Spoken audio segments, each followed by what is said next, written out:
त्या कथेला नेमकं सांगायचं काय ते आम्हाला तुम्ही सांगा. आणि तुम्ही महाराज कसे आहात? चिंतामणिर्लोक सुखम सुरगृह स्वर्ग संपदम प्रयच्छति गुरु प्रीतो वैकुंठम योगी दुर्लभम. राग भैरवी.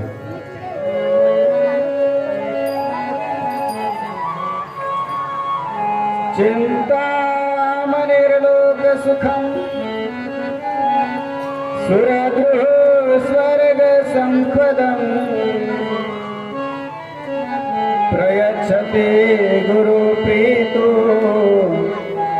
वैकुंठम योगी दुर्लभम वैकुंठम योगी दुर्लभम. महाराज तुम्ही असे सद्गुरू आहात की अदृश्य असलेला परमात्मा सुद्धा तुमच्या कृपेने दृश्य होऊ शकतो, जो दिसत नाही. जगतामध्ये देव पाहण्याकरता ज्यावेळेला आपण जातो त्यावेळेला तो आपल्याला नाही दिसत, पण श्रीगुरूंची जर कृपा झाली तर न दिसणारा देव सुद्धा, अदृश्य असलेला देव सुद्धा दृश्य झाल्याशिवाय राहत नाही. पण श्रीगुरूंची कृपा झाली तर मग कृपा करा असं सगळेच जण म्हणतात, पण कृपा पात्र लागेल की नाही? कृपा व्हावी असं सगळ्यांचं मनोगत आहे, सगळ्यांची इच्छा आहे, अपेक्षा आहे. पण तशीच काही श्रीगुरूंची कृपा होत नसते. त्याच्यासाठी कृपा पात्र लागतो. कृपा सब कोई कहे पर कृपा पात्र नहीं कोई. कृपा सब कोई कहे पर कृपा पात्र नहीं कोई. कृपा पात्र सोई जानिए जो आज्ञावर्ती हो. कृपा पात्र तर तो होतो जो श्रीगुरूंच्या आज्ञेचं पालन करतो. आणि म्हणून नुसतं सेवा म्हणण्याने सेवा जमत नाही, तर प्रत्यक्ष सेवा करावी लागते. आणि आयुष्यात सगळं काही असेल पण सेवा जर जीवनात नसेल तर राष्ट्रसंत तुकडोजी महाराज असं म्हणतायत, आपला जन्म निरर्थक आहे, व्यर्थ आहे. सेवा महत्वाची. तूने सेवा न किया है सुंदर दिखता है तो क्या है. तूने सेवा न किया है सुंदर दिखता है तो क्या है.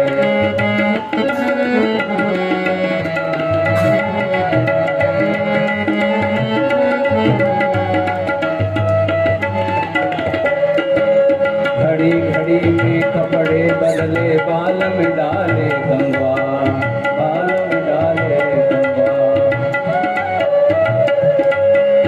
ऐसी शान को कोई न पूछे, ऐसी शान को कोई न पूछे. सेवा में नहीं जलवा है सर दिखता है तो क्या.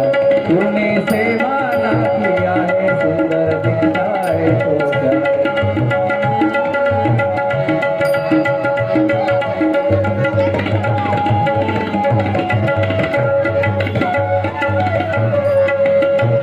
जवानी खून भरी है तर तर चलता फिरता.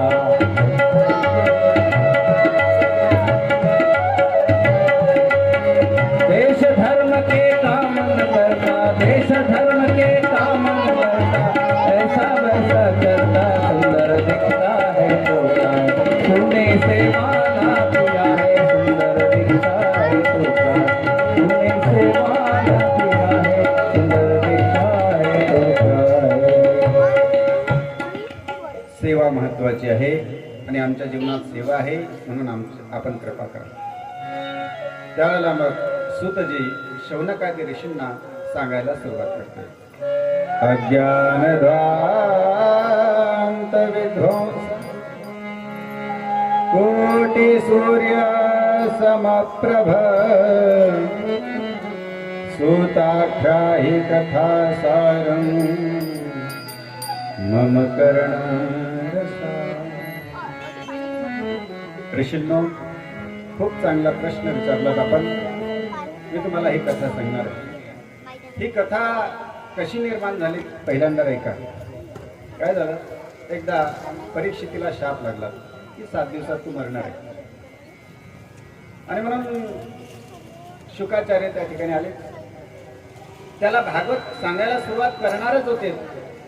तेवढ्यात काय झालं, सगळे स्वर्गातील देवता आले अमृताचा कलश घेऊन आणि सांगितलं, महाराज तुम्ही यांना काय सांगणार आहे? म्हणे भागवत कथा.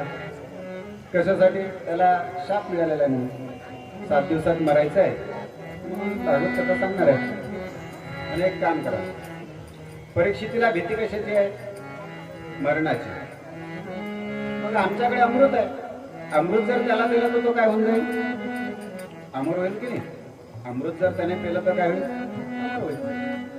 आणि त्याला जे तुम्ही भागवत कथा सांगणार होते ते आम्हाला सांगा. असं परस्पर विनिमय, एक्सचेंज, अदला बदली आपण करूयात. शुकाचार्यांच्या लक्षात आलं हे देवता किती स्वार्थी आहेत आणि याच्यामध्ये अदला बदली होऊ शकत नाही, हेही लक्षात आलं. कशी काय अदला बदली होऊ शकत नाही? ते मुलांना सगळं लक्षात आहे.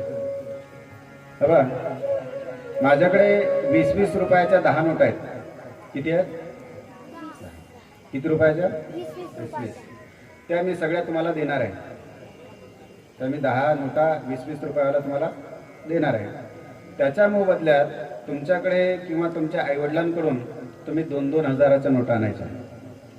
कितीचा? समजा प्रत्येकाला जर मी 10-10 20च्या नोटा दिल्या तर त्याच्या मोबदल्यात तुम्ही मला 10 नोटा कितीच्या आणून द्यायच्या?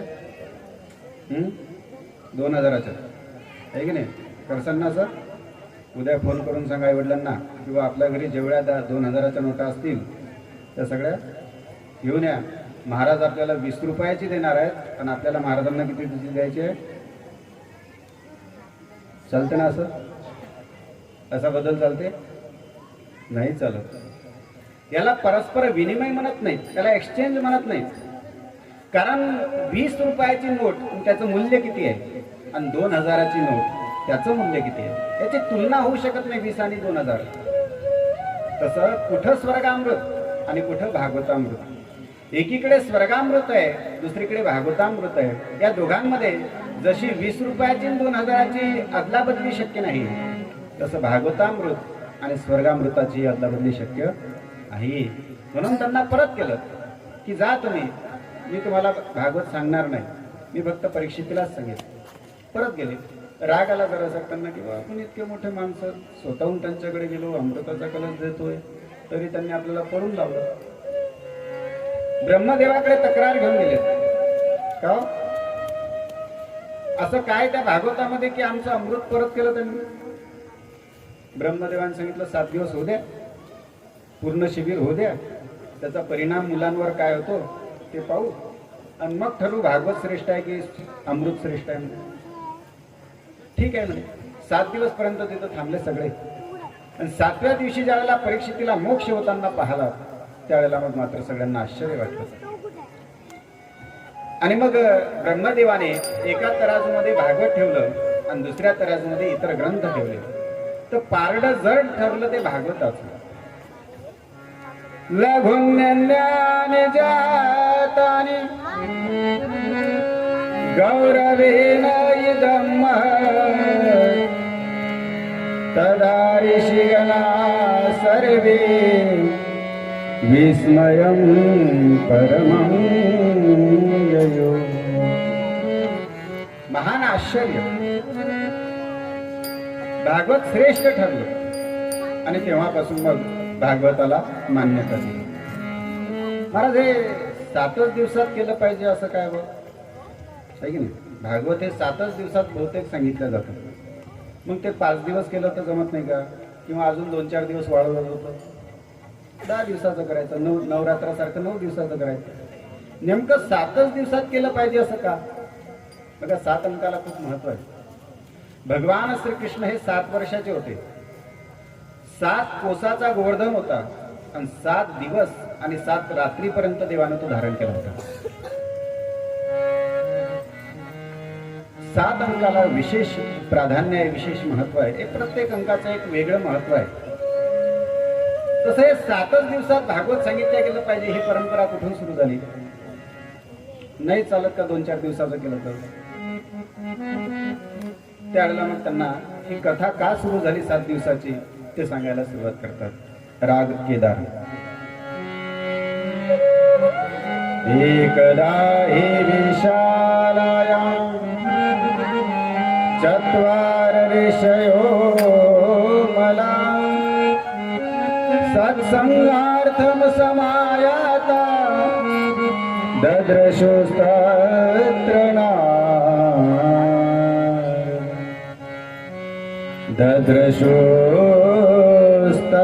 नारद। एक दिवस नारद महर्षी गेले बद्रीनाथ केदारनाथला आणि तिथं 4 भाऊ बसलेले होते, सनक, सनंदन, सनातन आणि सनत कुमार। 4ही भावांनी ज्यावेळेला नारदांना पाहिलं, चेहरा थोडा टेन्शन मध्ये होता आणि म्हणून 4 भावांनी 4 प्रश्न केले। कथं ब्रह्मण दीन मुख कुतश्चिन्तातुरो भवान् त्वरितं गम्यते कुत्र कुतश्चागमनं तव कुतश्चागमनं तव। महाराज, असं तुमचा चेहरा पडलेला काय? नाराज का आहात आपण? अशी कोणती तुम्हाला चिंता? तुमचा चेहरा पाहिल्यानंतर तर असं वाटते की तुमच्याकडनं धन चोरी गेलं, तुमचं पैसा चोरीला गेला।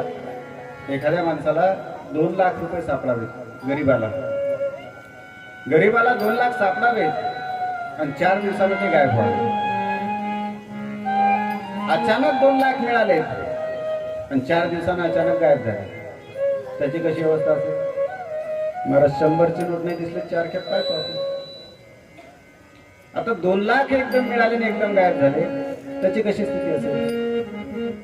महाराज, तसं तुमचं जसं काही पैसा चोरीला गेला, धन चोरीला गेलं, तुम्ही तर संत आहात आणि संतांकडे जे धन असतं ते कधी चोरीला जाऊ शकत? ऐकताय ना आपण सगळेजण? संतांकडे जे धन असतं ते कधी चोरीला जाऊ शकत, आणि जे चोरीला जाऊ शकतं त्या धनाला संत धनच म्हणत नाही। हेची ज्यांचे धन सदा हरीचे चिंतन, हेची ज्यांचे धन ओ सदा हरीचे चिंतन। हेच सकारात्मक सांगताय, हेच ज्यांचं धन आहे कोणतं? सदा हरीचे चिंतन, भगवंताचं नामस्मरण। आम्हा घरी धन पांडुरंग, आमचं धन पांडुरंग आहे, परमात्मा आहे, भगवंताचं नाम आहे। आणि मग असं तुमचं कोणतं धन चोरीला गेलं की तुम्हाला एकदम टेन्शन आलं? त्यावेळेला नारदांनी सांगायला सुरुवात केली, काय झालं, मी मृत्यूलोकामध्ये आलो, असं वाटलं मृत्यूलोकातील तीर्थयात्रा कराव्यात। खरं असं आहे बघा, माणसाकडे जोपर्यंत 3 गोष्टी आहेत तोपर्यंत माणसाने सत्कर्म असेल, दानधर्म असेल, पुण्यकर्म असेल, तीर्थयात्रा असतील, हे सगळं करून घेतलं पाहिजे। कुठपर्यंत? जोपर्यंत 3 गोष्टी माणसाकडे आहेत। कोणत्या आहे का? एक तर जोपर्यंत माणसाचं घरात वजन आहे, माणसाचं जोपर्यंत घरात वजन आहे, जोपर्यंत माणसाच्या शरीरात ताकद आहे आणि जोपर्यंत माणसाच्या हातात पैसा आहे। 3 गोष्टी मी तुम्हाला रिपीट करतो। जोपर्यंत माणसाच्या हातात पैसा आहे, जोपर्यंत आपलं वजन घरात आहे आणि जोपर्यंत आपल्या हातापायामध्ये ताकद आहे, शक्ती आहे, तोपर्यंतच माणसाने तीर्थयात्रा, सत्कर्म, दान धर्म हे सगळं करून घ्यावं। एकदा शरीर थकलं, मग कितीही पैसा असला, करोडो रुपये असले, इच्छाही असली की बा आता तरी जाऊ आपण, 4 धाम करावेत, अष्टविनायक करावं, 12 ज्योतिर्लिंग करावेत, सप्तपुऱ्या करावेत, हे सगळं करावं, कधी वाटते माणसाला? वय झाल्यावर। त्यावेळेला इच्छा असूनही आणि पैसा असूनही माणूस तीर्थयात्रेला जाऊ शकत? आता बघा तुम्ही, द्वारका तीर्थयात्रा आहे, एक धाम आहे 4 धामापैकी, पण द्वारकेमध्ये जात असताना इतरही काही तीर्थ लागतात, अदर काही तीर्थ आहेत। कोणते? त्यामध्ये एक गिरनार पर्वत आहे। गिरनार पर्वताला पायऱ्या किती आहेत? किती आहेत? अजून गेलेच नाही का तुम्ही? गिरनार पर्वताला 9,999 पायऱ्या आहेत, म्हणजे फक्त एकच कमी आहे 10,000ला. किती पायऱ्या झाल्या? 10,000. बरं, 10,000च्या पायऱ्या म्हणजे काही व्यवस्थित आहेत असं नाही, अशा उंच आहेत. म्हणजे चढत जाताना जसं की आपण आकाशाला टेकतोय अशा उंच आहेत. आणि आजूबाजूला दोन्ही साईडनं दरी आहे. अत्यंत अवघड त्या पायऱ्या चढायला आहेत. आता खरं सांगा, म्हातारपणात 10,000 पायऱ्या चढणं, 10,000 पायऱ्या उतरणं शक्य आहे का? शरीर त्यावेळेला साथ देत नाही. म्हणून इच्छा असूनही आपण गिरनार पर्वतावर नाही जाऊ शकत त्यावेळेला. म्हणून जोपर्यंत जोपर्यंत शरीरामध्ये ताकद आहे, घरात वजन आहे. कारण काय असतं, घरातलं वजन माणसाचं निघून गेलं की नाही. आता आम्ही दरवर्षी तीर्थाला जातो, त्यावेळेला बरीच माणसं म्हातारी अशी भेटतात. त्यांचा राजा इच्छा आहे पण पोट नाही घेत. पोरग म्हणते काय झालं तुम्हाला? म्हणजे व्यवहार कोणाच्या हातात गेला? मुलाच्या हातात गेला. मग त्यावेळेला व्यवहार ज्यावेळेला मुलाच्या हातात जातोच ना, त्यावेळेला म्हाताऱ्याला 4 वेळ विचार करावा लागतो. 4 वेळ त्याला विचारावं लागतं मुलाला, तिकडे जायची इच्छा आहे एकदा तीर्थयात्रेला. आणि मुलाने हो म्हटलं, पैसे दिले तर जमलं, नाही तर. म्हणून लक्षात ठेवा, जोपर्यंत हातात पैसा आहे, जोपर्यंत आपल्या घरात वजन आहे आणि जोपर्यंत आपल्या शरीरामध्ये ताकद आहे, तोपर्यंतच माणसाने तीर्थयात्रा, दान धर्म, सत्कर्म, आता वर्गणी द्यायची आहे. पण हातातला व्यवहार जर निघून गेला असेल तर पोरालाच विचारावं लागतील. इकडे ते आले होते काकड आरती मंडळावाले, चिंतावणी दुर्गा उत्सव मंडळावाले, शिबिर चालू आहे म्हणतात, तर वर्गणी द्यायला लागतं. तुम्ही विचारावं लागते की नाही? विचारावं लागतं. म्हणून जोपर्यंत आपल्या हातात पैसा आहे, शरीरात ताकद आहे आणि जोपर्यंत माणसाचं घरात वजन आहे, तोपर्यंत तीर्थयात्रा करावी. नारदांना असं वाटलं आपण एकदा सगळ्या तीर्थयात्रा कराव्यात. हरिक्षेत्रम, कुरुक्षेत्रम, श्रीरंगम, श्रीतुवंदनम एवमादिश तीर्थेषु भ्रममानैकस्ततः. मग मी संपूर्ण तीर्थयात्रा केल्या, 4 धाम केली, अष्टविनायक, 12 ज्योतिर्लिंग, सप्तपुर्या सगळे केले. पण खरं सांगू, मला त्या तीर्थात आनंद नाही वाटला. मग असं वाटलं बा आपण निदान प्रापंचिक लोकांकडे जाऊ, ते तरी बरे असतील. ज्यावेळेला मी प्रापंचिक लोकांकडे आलो, प्रापंचिक लोकांची स्थिती पाहिली, तिथं त्याच्यापेक्षा खतरनाक. कशी काय? कशी आहे प्रपंचाची स्थिती माणसाच्या? ऐका, नारदजी सांगतात, तरुणी प्रभुता गे शालको बुद्धिदायक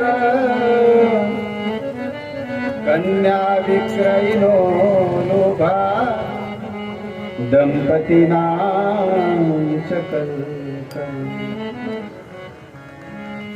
महाराज, घरामध्ये जी चालती असते, घरामध्ये चालती असते कोणाची?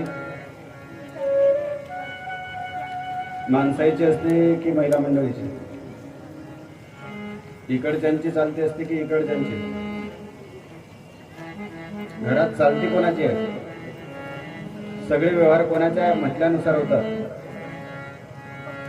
पैसा जरी इकडचा असला तरी होकार ऐकून मिळावा लागतो, आहे की नाही? खरी गोष्ट आहे. पैसा यांच्याच खिशातला आहे, पण होकार कुठून मिळावा लागतो? मग चालती कोणाची झाली? तरुणी प्रभुता घे, चालती बाईचीच आहे. आता प्रत्यक्ष आपण नाही स्वीकारलं तरी अप्रत्यक्षरित्या ती स्वीकारावंच लागतं. कोणाची चालती आहे? बाईची चालती आहे. एखादं कार्य करायचं असेल, एखादा प्लॉट घ्यायचा असेल, एखादा विकायचा असेल किंवा शेतीच्या संदर्भात काही निर्णय घ्यायचा असेल तर सल्ला विचारला जातो. कोणाला? भावाला. सल्ला कोणाला विचारतो आपण? भावाला. कोणाच्या? कोणाच्या?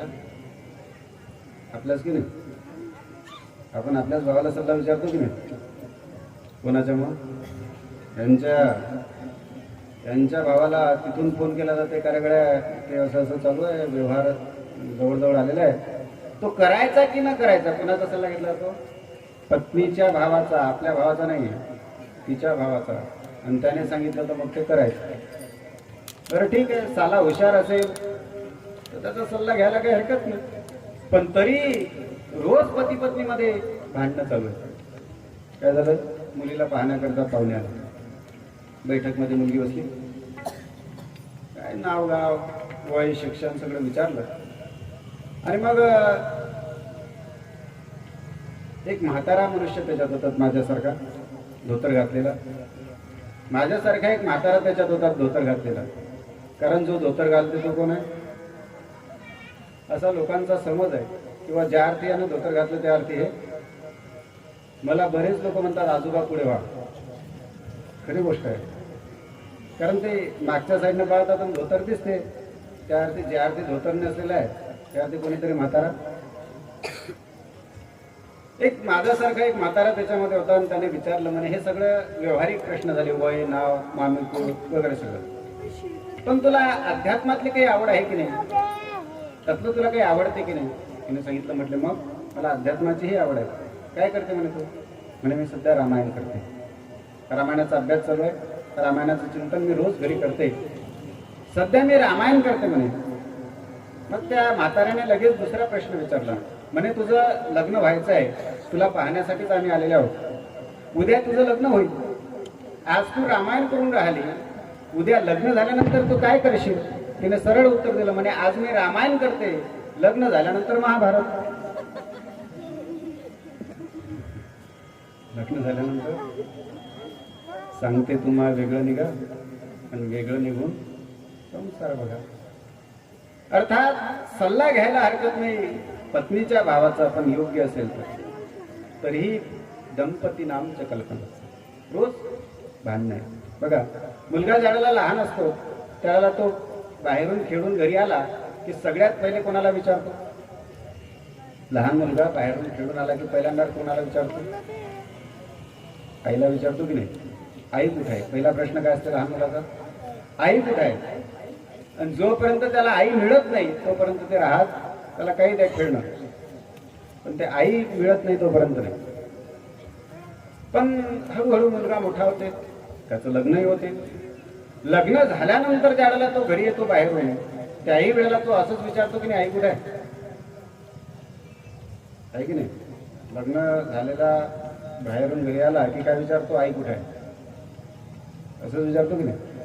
काय विचारतो, ते नाही दिसून राहिले, ते कुठे आहे. अर्थात एक परिवर्तन होते. आणि म्हणून काय झालं, नारदांनी सांगितलं की ही प्रापंचिक लोकांची स्थिती आहे. मला तिथेही समाधान वाटलं नाही. आणि मग मी गेलो वृंदावनला. वृंदावनला ज्यावेळेला मी गेलो त्यावेळेला मला एक दृश्य दिसलं. ते दृश्य आपण इथं स्टेजवर पाहणार आहोत. 2 मिनिट दृश्य येईपर्यंत आपण भजन करायचं आहे.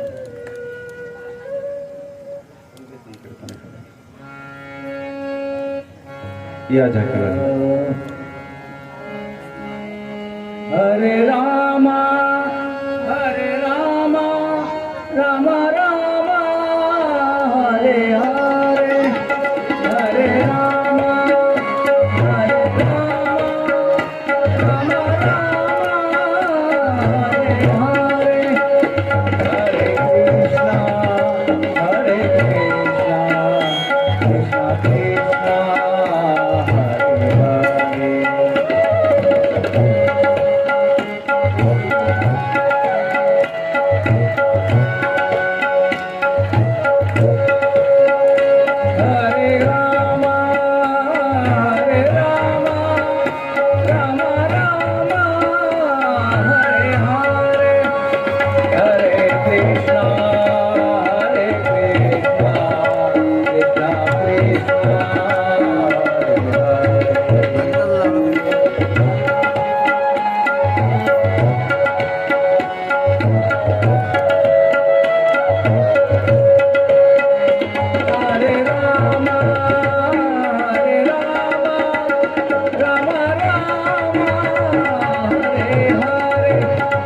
हरे कृष्णा हरे कृष्णा कृष्णा कृष्णा हरे हरे.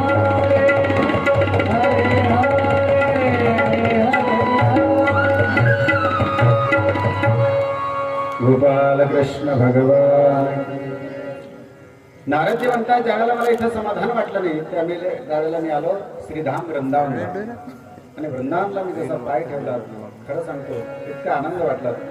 आणि तुम्हाला आज 2022 मध्ये सुद्धा सांगतो, नारदजींची ही कथा खूप जुनी आहे, पण आज 2022 मध्ये सुद्धा वृंदावन हे कसं तीर्थ आहे की तिथं गेल्यानंतर आजही माणसाला काही वेगळं समाधान मिळतं. असं वाटतं आपण एका वेगळ्या विश्वात आहोत की काय, काही वेगळंच वातावरण आहे आजही वृंदावन.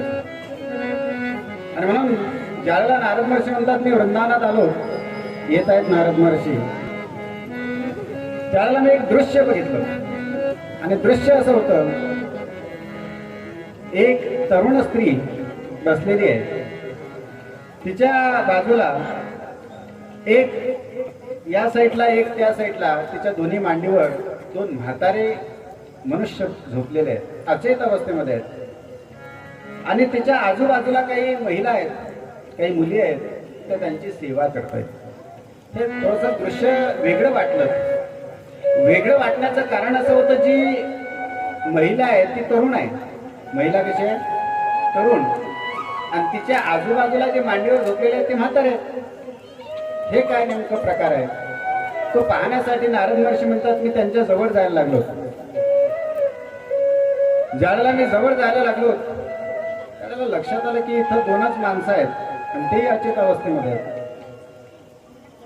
बाकी तर सगळ्या महिलाच आहेत. मग यांच्याशी बोलून आपण काय फायदा? चला म्हणे बा सगळ्या बायाच आहेत, चला आपण परत जाऊ.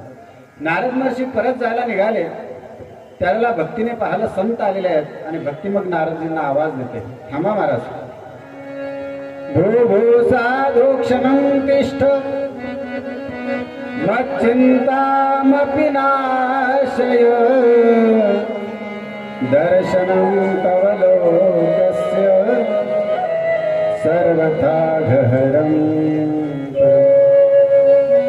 हे साधो क्षणं तिष्ठ, नारदजी थोडं थांबा, मला एक चिंता आहे, ती माझी चिंता सुद्धा तुम्ही त्या ठिकाणी दूर करा, अशी भक्ती नारद महर्षींना सांगते. मग नारदजी येत आहेत आणि विचारतायत तिला, हे भक्ती तू कोण आहेस? तुझ्या आजूबाजूला हे पडलेले दोन म्हातारे आहेत, हे कोण आहेत? आणि ह्या ज्या स्त्रिया तुझी सेवा करतात ह्या कोण आहेत? त्यावेळेला भक्तीने आपला परिचय दिला. अहं भक्तिरिति ख्याता इमौ मे तनयो मतो ज्ञान वैराग्य नामानो कालयोगेन जर्जरो कालयोगेन जर्जरो. भक्ती सांगायला लागली, महाराज मी सामान्य मुलगी नाही, सामान्य स्त्री नाही. म्हणजे कोण आहे? अहम भक्ती रीती ख्याता, ही साक्षात भक्ती आहे. म्हटलं मग हे जे दोन म्हातारे पडलेले आहेत हे कोण आहेत? इमौ मे तनयो मतो, हे दोन्ही म्हणे माझेच मुलं आहेत. आणि ह्या ज्या स्त्रिया सेवा करतात ह्या कोण? त्या म्हणे साक्षात गंगा यमुना सरस्वती गोदावरी नद्या आहेत. ह्या सगळ्या इथे येऊन माझी सेवा करतायत. मग नारदांनी विचारलं, भक्ती हे असं कसं काय? तू तरुण दिसतेस, तुझी मुलं म्हातारे दिसतात, असं कधी व्यवहारात घडत नाही. बाई म्हातारी असते, मुलं तरुण असतात, पण इथं विपरीत आहे. तू तरुण आहेस आणि मुलं मात्र म्हातारे. हे कसं काय?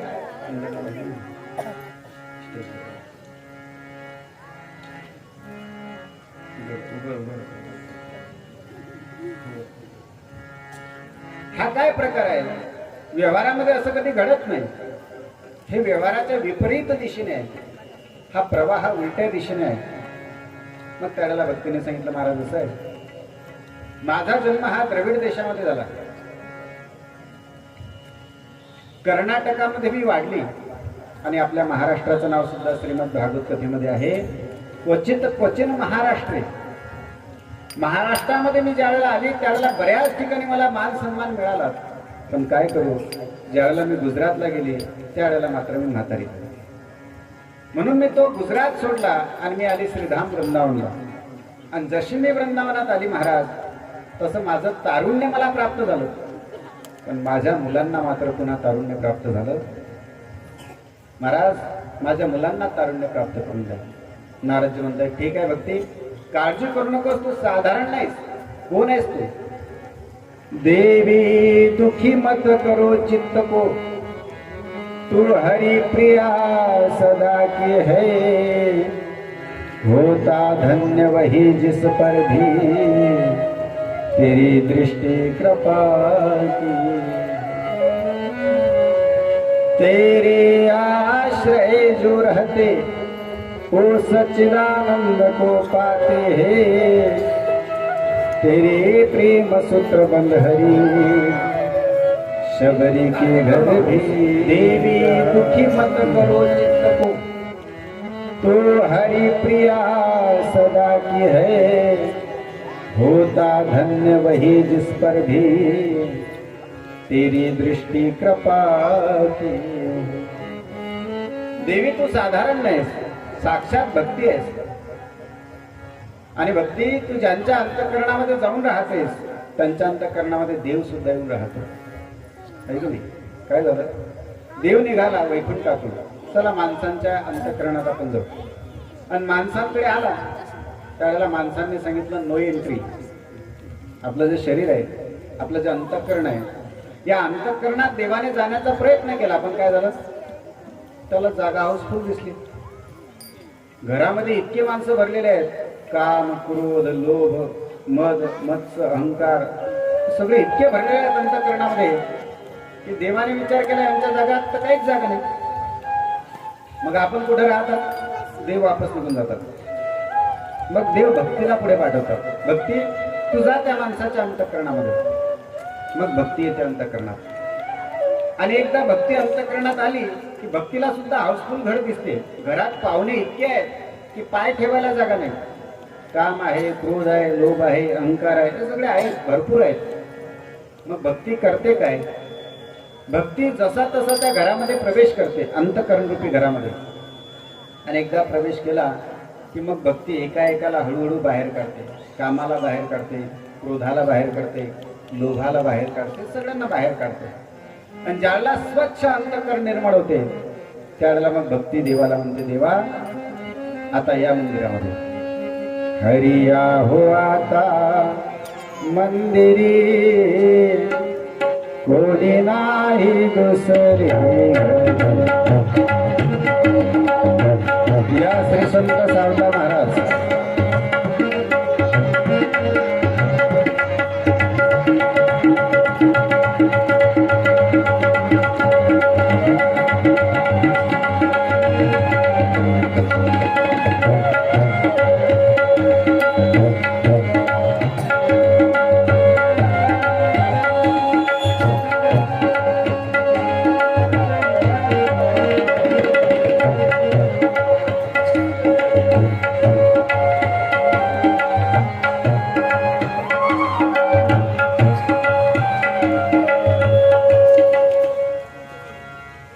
भक्ती ज्यांच्या अंतःकरणात जाते त्यांच्या अंतःकरणात देव येऊन राहतो. जसे सावता महाराज होते. सावता महाराज काय करत होते? कोण होते सावता महाराज? त्यांचा परिचय पहिल्यांदा ऐका. आमची माळियाची जात,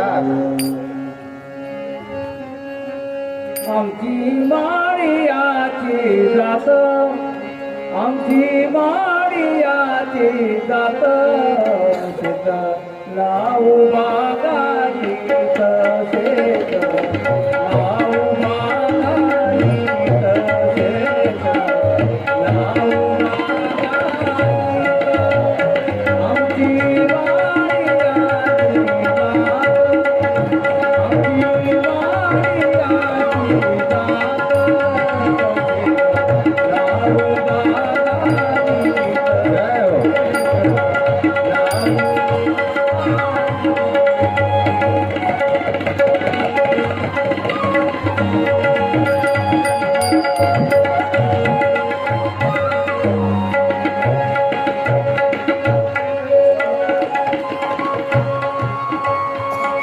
माळियाची माळियाची जात आणि शेत लावू बागाय. किंवा ज्यांनी पांडुरंगाला आपल्या मळ्यामध्येच आपल्या शेतामध्येच पाहिलं, असे सावता महाराज. कांदा मुळा भाजी, कांदा मुळा भाजी, कांदा मुळा भाजी, कांदा मुळा भाजी, अवकी मिठाई माझी, अवकी मिठाई माझी, अवकी मिठाई माझी, कांदा मुळा भाजी, कांदा मुळा भाजी, कांदा मुळा भाजी, कांदा मुळा भाजी, अवकी मिठाई माझी, अवकी मिठाई माझी.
कांदा मुळा भाजी, अनवघी मिठाई, लसूण मिरची कोथिंबिरी, अवघा झाला.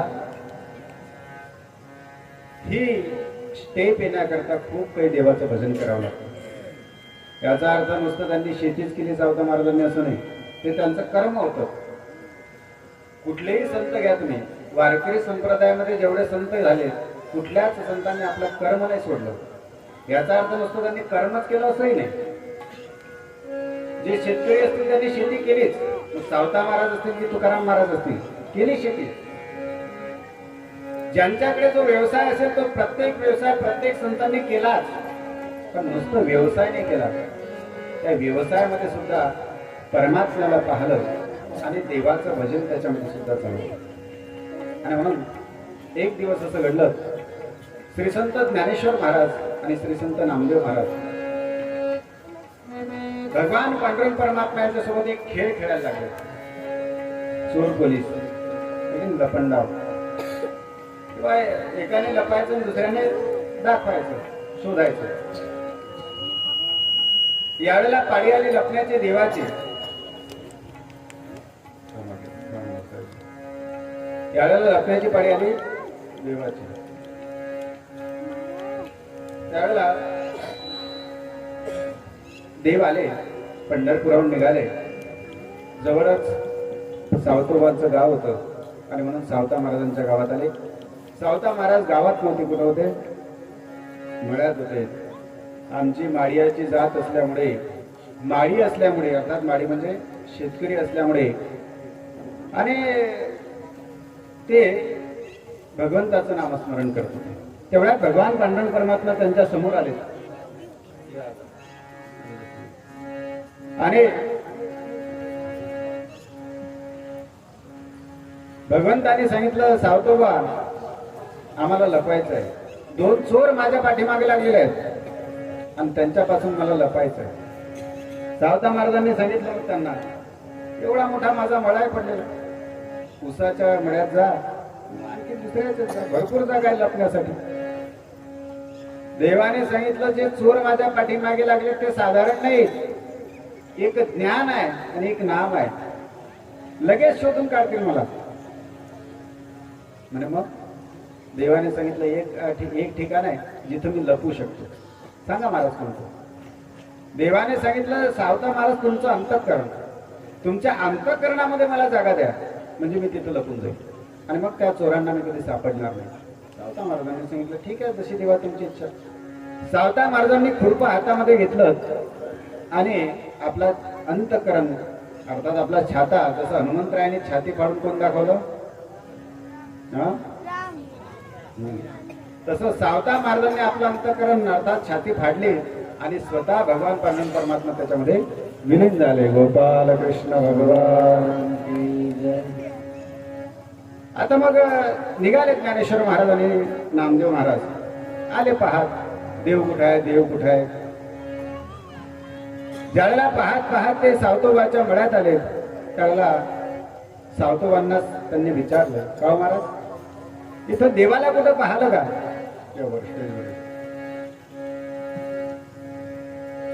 सावतोबा शांत आहेत, भजन करतायत आणि नामदेव महाराज ज्ञानेश्वर महाराज त्यांना विचारलं, तुम्ही देवाला पाहिलं का? आता खोटं तर बोलता येत नाही. तोपर्यंत नामदेवरायाच्या लक्षात आलं की देवाचा पितांबर जो आहे तो अजूनही अंतःकरणाच्या बाहेर आहे. देव तर आतमध्ये गेले पण पितांबर बाहेर आहे. सांगितलं यांच्या अंतःकरणातच तो आहे. लगेच ज्ञानोबारांच्या सुद्धा लक्षात आलं आणि म्हणून मग दोघांनी सावता महाराजांना विनंती केली की महाराज, जो देव तुम्ही अंतःकरणामध्ये ठेवलेला आहे तुमच्या, तो आम्हाला परत करा, कारण देव आमच्यासाठी खूप महत्वाचा आहे. सावतोबाने सांगितलं, काय हरकत नाही.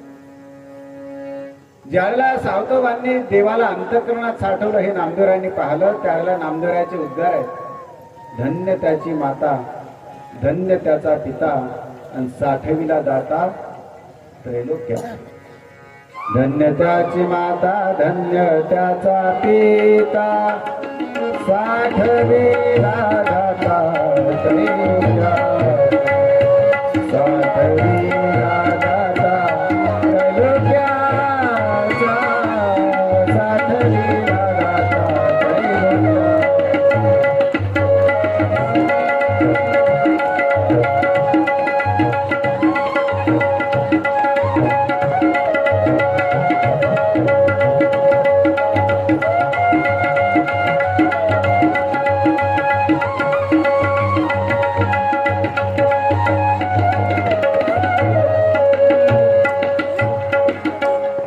धन्य ते अरण रत्नाचीच खान. धन्य आहात नामदेव महाराज, सावता महाराज तुम्ही, आणि धन्य आहेत तुमचे आई वडील की ज्यांनी तुम्ही साक्षात देवाला अंतःकरणात साठवलं.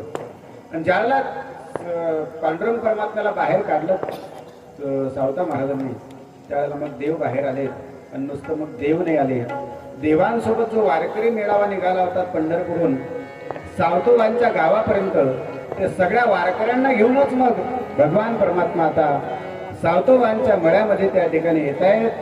आणि या ठिकाणी ज्ञानेश्वर महाराज, नामदेव महाराज, सावता महाराज आणि हे सगळेजण त्या ठिकाणी आता देवाला प्रत्यक्ष पाहिल्यानंतर आणि पंढरीचे वारकरी हे सगळेजण त्या ठिकाणी मग आता भजन करतायत, पावणे करतायत. आपण सुद्धा त्या भजनामध्ये सहभागी व्हायचं. पांडुरंगाचे नाव अनमोल बोलो विठ्ठल विठ्ठल. पांडुरंगाचे नाव अनमोल बोलो विठ्ठल विठ्ठल. ब्रह्मा म्हणे विठ्ठल विठ्ठल, विष्णू म्हणे विठ्ठल विठ्ठल. ब्रह्मा म्हणे विठ्ठल विठ्ठल, विष्णू म्हणे विठ्ठल विठ्ठल. शंकराच्या डमरुने आवाज येतो विठ्ठल विठ्ठल. शंकराच्या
गोपाल कृष्ण भगवान की जय. या पद्धतीने भक्ती ज्या व्यक्तीच्या अंतःकरणामध्ये जाते, मग ते सावतोबा असतील, हनुमानजी महाराज असतील वा अन्य संत असतील, संत जनाबाई असतील, हृदयबंदी खाना केला आणि आता विठ्ठल. तर भक्ती तू साधारण नाहीस, सामान्य आहेस, महान आहेस. तू हरिप्रिया सदा की हो, भगवंताची प्रत्यक्ष प्रिय असलेली तू आहेस. त्याच्यामुळे तुला दुःखी होण्याचं काही कारण नाही. भक्ती महाराज त्यांचा सुद्धा महिमा वाढतो जे भक्तीच्या आश्रयाने राहतात. आणि तुझं स्वतः भक्ती आहे. आणि म्हणून काळजी करू नकोस. तुझ्या मुलांना मी तरुण करेन. गेले त्या म्हातारा मुलांजवळ आणि त्यांच्या कानात जाऊन गीता म्हटली. थोडेसे जागे झाले गीता म्हणेपर्यंत, आणि गीता म्हणणं बंद झाली आणि तसेच पुन्हा पडले. वेद म्हटला. ज्यावेळेला वेद म्हणणं चालू होता त्यावेळेला उठले. वेद म्हणणं जसा बंद पडला तसं पुन्हा पडले. म्हणजे जोपर्यंत नारदजी काहीतरी मंत्र म्हणायचे तोपर्यंत जागे व्हायचे, पण मंत्र म्हणणं बंद पडला की पुन्हा झोपले. आपलंही तसंच आहे की नाही? आपलंही तसंच आहे की नाही? जोपर्यंत भागवत चालू आहे तोपर्यंत आपण जागे असतो. भागवत संपलं की पुन्हा जैसे थे. आपले तसंच आहे. जोपर्यंत कथा चालू आहे, जोपर्यंत शिबिर चालू आहे तोपर्यंत आपलं व्यवस्थित असते सगळं. एकदा ते संपलं की पुन्हा आपण जसे असतो तसे होऊन जातो. मग आता नारदांना चिंता पडले की आपण म्हणतो त्यावेळेला हे जागे होतात आणि आपलं म्हणणं बंद पडलं की हे पुन्हा झोपतात. आता काय करायचं? आणि म्हणून मला खूप चिंता वाटली. आणि आज तुमच्यासारखे संत मिळाले. कारण महाराज तुम्ही साधारण नाही. हरिशरणम एवही नित्यमेषा मुखे वचः. ज्यांच्या मुखामध्ये 24 तास हरिशरणम हरिशरणम हरिशरणम हाच एक मंत्र आहे. मेरे मन की धारा मोड़े ऐसा कोई संत, मेरी तार प्रभु से जोड़े ऐसा कोई संत. असा एखादा संत मिळावा जो भगवंतापर्यंत घेऊन जाईल. आणि असे तुम्ही आहात. आणि म्हणून महाराज आता तुम्ही सांगा की मी त्या ज्ञानवैराला गेला जागृत करण्यासाठी काय केलं पाहिजे.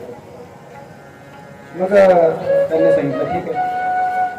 नारदजी त्याच्यासाठी एवढी तुम्हाला चिंता करण्याची गरजच नाही. काय केलं पाहिजे म्हणे भागवत कथा करा. नारदांनी शंका घेतली, महाराज कसं शक्य आहे? अहो वेद मूळ ग्रंथ आहेत. आपला धर्मग्रंथ कोणता आहे? धर्मग्रंथ कोणता आपला? कोणता? वरान सांगा. आणि मूळ ग्रंथ वेद हे मूळ ग्रंथ आहेत. आपला धर्मग्रंथ श्रीमद भगवद्गीता आहे, पण मूळ ग्रंथ कोणता आहे? वेद आहे. मग सगळ्या ग्रंथांची निर्मिती वेदापासून आहे, पण मूळ ग्रंथ म्हटल्यानंतरही जर फरक पडला नसेल तर तुमच्या भागवताने कसा काय फरक पडेल? संकादिकांनी सांगितले भागवताने फरक पडेल. हे सत्य आहे की वेदापासूनच भागवत निर्माण झालं, पण तरी सुद्धा वेदाने भागवताने काम आहे. कसं काय? काय झालं? एका माणसाने पंगत घेतली शिबिराची. बरं, शिबिर चालू आहे, भागवत नाही चालू आहे. मग एक पंगत म्हणजे आपली. मग आता भागवताची पंगत आहे, शिबिराची पंगत आहे, ते का कशी द्यायची का? मग बालगोपाळांना जीव घालायचा. मग त्याने सांगितलं शिरापुरीची पंगत द्यायची आणि डालडा वापरायचा. डालडा नाही वापरायचा म्हणजे तूप वापरायचं, गावरान तूप ते वापरायचं. म्हणजे आपण स्वयंपाक सुरू झाला, अर्ध्या पुऱ्या काढणं झाल्या आणि तूप संपलं. अर्ध्या पुऱ्या काढल्या आणि तूप, मग आता काय करायचं? एकानं सांगितलं म्हणे डालडा वापरा. म्हणे नाही, आपल्याला डालडा तर वापरायचा नाही. मग दुसरा पर्याय काय? एकाने डोकं लढवलं. त्याने सांगितलं म्हणे हे दूध तूप जे आहे हे तयार कशापासून झालं? दुधापासून. मग त्याने सांगितलं एक काम करा, कढईमध्ये आता दूध टाका आणि राहिलेल्या पुऱ्या काढून घ्या. चालतंय का असं? हे सत्य आहे की दुधापासूनच काय तयार झालं? दुधापासूनच झालं. पण जे कार्य आज तूप करू शकतं ते कार्य दूध करू शकत. ऊसापासूनच साखर तयार झाली, पण जे कार्य साखर करू शकते ते ऊसाचा रस करू शकत. आंब्यापासूनच आंब्याचा फळ आंबा आहे, तो खूप गोड लागतो, टेस्टी लागतो, मधुर लागतो. म्हणून एकाने विचार केला, बा आंबा जर इतका गोड असेल तर हा आंबा ज्या झाडाला लागला ते झाड किती गोड असेल, त्याच्या फांद्या त्याचे जे पानं किती गोड असतील. म्हणून त्यानं आंबा खायचा सोडून दिला आणि ते पानं खायला लागलं. त्याला ती टेस्ट मिळेल, ती गोडी मिळेल, ती मिठास, ती मधुरता मिळेल. हे सत्य आहे की आंब्याच्या झाडापासूनच काय तयार झाला? आंबा. पण जी मधुरता आंब्यात आहे ती आंब्याच्या झाडात. जे कार्य तूप करू शकते ते दूध करू शकत, जे कार्य साखर करू शकते ते ऊस करू शकत. तसं वेदापासूनच भागवत निर्माण झालं. हे जरी सत्य असलं तरी जे कार्य आज भागवत करू शकते कलियुगात ते वेदही करू शकत. ठीक आहे म्हणजे तुम्ही म्हणता तर भागवत कथा. बरं, आता वक्ते कोण पाहावेत? कारण वक्त्यांचे रेट चांगले आहेत आणि आपण फक्त महात्मा दक्षिणा देण्यासाठी सुद्धा आपल्याकडे काही नाही. मग कोणाला शोधायचं? म्हणजे एक काम करा, मला सल्ला कोणी दिला मला भागवत करायचा? तुम्ही. मग तुम्हीच भागवत करा. संघाधिकाऱ्यांनी सांगितलं काय हरकत नाही. मग आता कुठं करायचं? चला म्हणे हरिद्वारला करू. कारण हरिद्वार हे असं एक मध्य भाग आहे जिथून हिमालयाची सुरुवात आहे. वर उंच हिमालय आहे आणि खाली इकडे जमिनीचं क्षेत्र आहे, मध्य भाग आहे. तसंही हरिद्वारला दोन नाव आहेत, एक हरिद्वार आणि एक हरद्वार. काही लोक त्याला हरद्वार म्हणतात आणि काही लोक त्याला हरिद्वार म्हणतात. दोन्ही नाव सार्थक आहेत. हरद्वार म्हणजे काय? भगवान भोलेनाथाचं द्वार. आणि हरिद्वार म्हणजे काय? भगवान विष्णूचं द्वार. आता आपल्याला बद्रीनाथला जायचं असेल किंवा केदारनाथला जायचं असेल तर कुठून जावं लागतं? हरिद्वार वरूनच जावं लागतं. म्हणून दोन्ही नावं सार्थकच आहेत. त्या ठिकाणी आपण कथा करू. झालं निश्चित. जसे संकाधिक गंगेच्या काठावर हरिद्वारला आलेत आणि भागवताच्या ठिकाणी भागवत करायला सुरुवात करणार, हे जसं सगळ्या ऋषीमुनींना कळालं तसं सगळ्या ऋषीमुनींनी आपल्या शिष्यांना सोबत घेतलं. हे जसं संसारिक लोकांना कळालं तसं सगळ्या संसारिक लोकांनी आपले मुलं बाळ लेकरं सगळ्यांना सोबत घेतलं आणि सगळेजण कथेला आले. भगवान भोलेनाथ ज्या ज्या वेळेला रामकथा ऐकण्यात जातात, रामकथा ऐकण्याकरता जातात त्यावेळेला एकटे जातात की दोघे जातात? भगवान भोलेनाथ रामकथा ऐकण्यासाठी जिथेही जात असतील तिथं जाताना एकटे जातात की दोघे जण जातात? दोघे जण जातात की नाही? म्हणून कथेला येत असताना कोण आलं पाहिजे? दोघांनी आलं पाहिजे. आज जर त्यातलं कमी जास्त कोणी असेल म्हणजे पती झाले असतील त्यांनी उद्या पत्नीला सोबत आणा, नुसतं पत्नी आले असतील तर त्यांनी उद्या आपल्या पतिराजांना घेऊन या सोबत. कारण भोलेनाथ जिथं जिथं रामकथा असेल एकटे जात नाहीत, सपत्नीक जातात.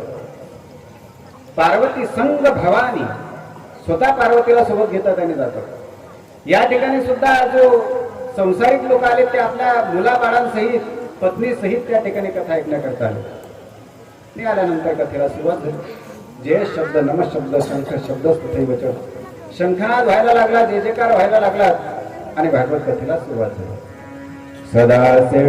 सदासेव्य श्रीमद् भागवती कथा यस्या श्रवण मात्रेण पापहानी प्रजा सदा सेव्या ही भागवत कथा नेहमी ऐकावी असं सांगायला सुरुवात केली. मग आता जशी भागवताचा पहिला दिवस सुरुवात झाला, भागवत कुठं चालू कुठं चालू आहे भागवत मंडपात चालू आहे. मंडपात लक्ष द्या. भागवत कुठं चालू आहे? हरिद्वारला. भागवत कुठं चालू आहे? हरिद्वारला. भक्ती ज्ञान वैराग्य कुठे आहेत? श्रीधाम वृंदावनला. कथा कुठे आहे? हरिद्वारला. जशी भागवत कथेला सुरुवात झाली तशी इथं असलेले भक्ती ज्ञान वैराग्य त्या भागवत कथेमध्ये जाऊन पोचले. आश्चर्य असं होतं की जे म्हातारे होते ज्ञान वैराग्य ते काय झाले? तरुण झाले, युवा झाले. आणि मग त्या तरुण मुलांना सोबत घेऊन भक्ती कुठे आली? श्रीमद भागवताच्या मंडपामध्ये. आणि म्हणून भक्तीने तिथे आल्यानंतर विचारलं, महाराज इथं महिलांसाठी बसण्यासाठी व्यवस्था आहे, शिबिरातल्या मुलांची बसण्याची वेगळी व्यवस्था आहे, पुरुषांसाठी बसण्याची वेगळी व्यवस्था आहे, एखाद्या वेळेला पत्रकार आले तर त्यांची वेगळी व्यवस्था आहे, अशी सगळ्यांची व्यवस्था आहे. अहम तो तिष्ठामी, या तुमच्या भागवताच्या मंडपात मी कुठं बसायचं? त्याला संकाधिक सांगतायत, निरंतरम वैष्णव मानसा. बघा, कथेत येत असताना माणसाने कसं यावं त्याचं शास्त्र आहे. कसं आलं पाहिजे? बघा काय असतं, आपण थोडंसं ऑब्झर्वेशन केलं असेल, निरीक्षण केलं असेल तर आपल्या लक्षात येईल. म्हैस पाणी पिते, गाय सुद्धा पाणी पिते आणि बकरी सुद्धा, तिकडे जण पाणी पितात. पण आपण जर असं बारकाईने पाहिलं असेल तर लक्षात येईल, बकरी ज्यावेळेला एखाद्या सरोवरावर, शेततळ असेल ना, जे काय असेल ते तलाव असेल, तिथं पाणी पिण्याकरता ज्यावेळेला बकरी जाते त्यावेळेला कशी जाते? कशी पिते बकरी पाणी? कशी पिते बकरी पाणी? बकरीची पाणी पिण्याची पद्धत अशी आहे, बकरी आपल्या समोरचे जे दोन पाय आहेत ते अशी मोडते जमिनीवर आणि पाणी पिते. ही बकरीची पाणी पिण्याची पद्धत आहे. शेतकरी असाल तर लगेच लक्षात येईल. ही बकरीची पाणी पिण्याची पद्धत आहे, तशीच पिते ती नेहमी. त्याच्यानंतर बकरी पाणी पिऊन गेली, मग आली गाय. आता गाय कशी पिते पाणी? गाय काय करते? आपले समोरचे दोन पाय पाण्यात ठेवते आणि मागचे दोन पाय जमिनीवर ठेवते. बघा कधीतरी गाय पाणी पिताना दोन्ही पाय पाण्यात ठेवते समोरचे आणि मागचे दोन्ही पाय जमिनीवर ठेवते, मग पाणी पिते. नंतर आली म्हैस पाणी पिण्याकरता. म्हैस कशी पिते पाणी? तिला समुद्रही कमी पडते. शेततळ तर सोडून द्या, तलाव तर सोडून द्या, तिला समुद्रही कमी पडते. पाणी नंतर पिते, पहिला सगळा चक्कर मारून येते, सगळं पाणी खराब करून टाकतं. तसं कथेत येत असताना आपण कसं आलं पाहिजे? काय असतं, कथेमध्ये जेवढे लोक इथं बसलेले आहेत, महिला मंडळ असेल किंवा पुरुष मंडळ असेल किंवा बालगोपाल असतील, या सगळ्यांच्या माध्यमातून जगातली जेवढी तीर्थ आहेत इथं कथा ऐकण्यासाठी येतात. हरी हरी हरी सुमिरन करू, हरि चरणारविंद उर्धर, हरि की कथा होती है जहवा, गंगा हो चलिया भी तहवा, यमुना सिंधु सरस्वती आवे, गोदावरी विलंबर, सर्व तीर्थ को वास कहा कहा, सर्व तीर्थ को वास कहा कहा, सुर हरि कथा होत है जहां. महाराज सूरदास प्रभू सांगतायत, शास्त्र सांगते, ज्या ज्या ठिकाणी भागवत कथा होते, रामकथेचा नियम आहे, जिथे रामकथा असेल तिथे ऐकण्याकरता कोण जाते? रामकथा जिथं असेल, श्रोते म्हणून मुख्य कोण असतात रामकथेचे? हनुमानजी महाराज असतात. तसं भागवत कथे जिथं जिथं भागवत कथा होते तिथं जगात जेवढे तीर्थ विद्यमान आहेत, गंगा यमुना सरस्वती, ह्या सगळ्या नद्या या आपल्याच पैकी कोणाच्या तरी माध्यमातून इथं कथा ऐकण्याकरता येतात. आणि मग आपण ज्यावेळेला कथेत येतो, ज्यावेळेला आपण जर कथा चालू असताना सुरू झाल्यानंतर जर आलो तर अशा ठिकाणी बसावं की आपण येताना आपला धक्का कोणाला लागता का म्हणा, आपला पाय, आपल्या पायाचा स्पर्श दुसऱ्या कोणा व्यक्तीला झाला नाही पाहिजे असंही माणसाने कथेत बसावं. का? कारण आपला जर एखाद्या व्यक्तीला पाय लागला तर तो त्या व्यक्तीला नाही लागत. तसंही आपल्यामध्ये असंही मान्यता आहे, एखाद्या माणसाला जर आपली लात लागली तर आपण त्याला काय करतो, पाया पडतो की नाही. मग माणसाला लात लागली तर पाया पडतो आपण. इथं या कथेमध्ये जोपर्यंत कथा चालू आहे तोपर्यंत सगळे तीर्थ इथं विद्यमान असतात. त्या व्यक्तीच्या रूपाने ते तीर्थ इथं आलेले असतात. मग त्या व्यक्तीला जर लात लागली तर ती त्या व्यक्तीला नाही लागत, तर त्या तीर्थाचा अपमान होते, अवमान होते. म्हणून आपल्याकडनं कोणा तीर्थाचा अवमान होऊ नये असं वाटत असेल तर कथेमध्ये एक तर बकरीसारखं आलं पाहिजे, एकतर गायीसारखं. आणि म्हणून भक्ती त्या ठिकाणी आली आणि भक्तीने मग त्यांना विचारलं, अहम को तिष्ठामी, सगळ्यांना स्पेशल बसण्यासाठी व्यवस्था आहे, माझी व्यवस्था कुठे आहे. भक्तीला सांगितलं, भक्ती इथं जेवढे वैष्णव बसलेले आहेत, इथं जेवढे भाविक बसलेले आहेत, प्रत्येकाच्या अंतःकरणामध्ये तू आता जाऊन बस. असं ज्यावेळेला भक्तीला सांगितलं त्यावेळेला मग तो सगळा प्रसंग आपण या ठिकाणी कथेच्या माध्यमातून पाहणार आहोत.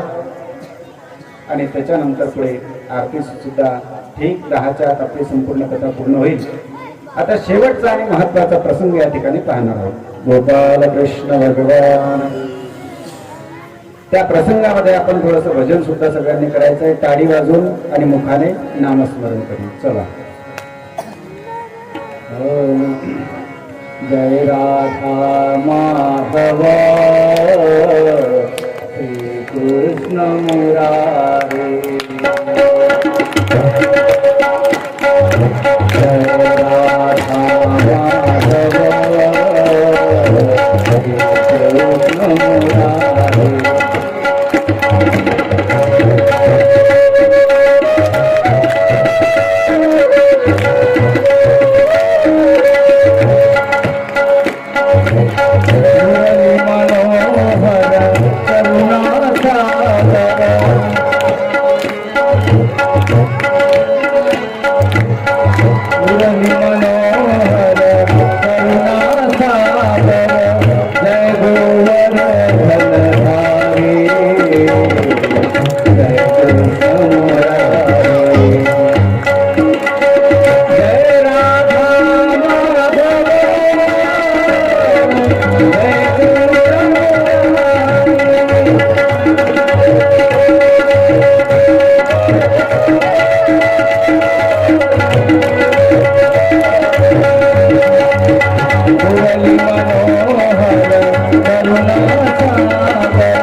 घेऊन येते ज्ञान आणि वैराग्य.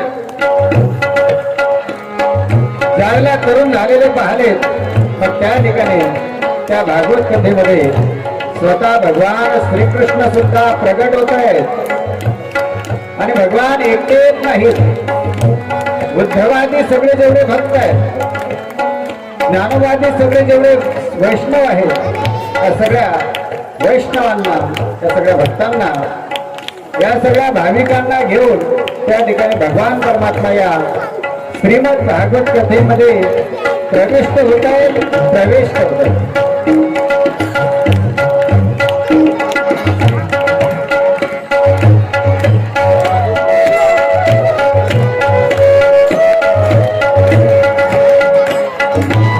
महाराज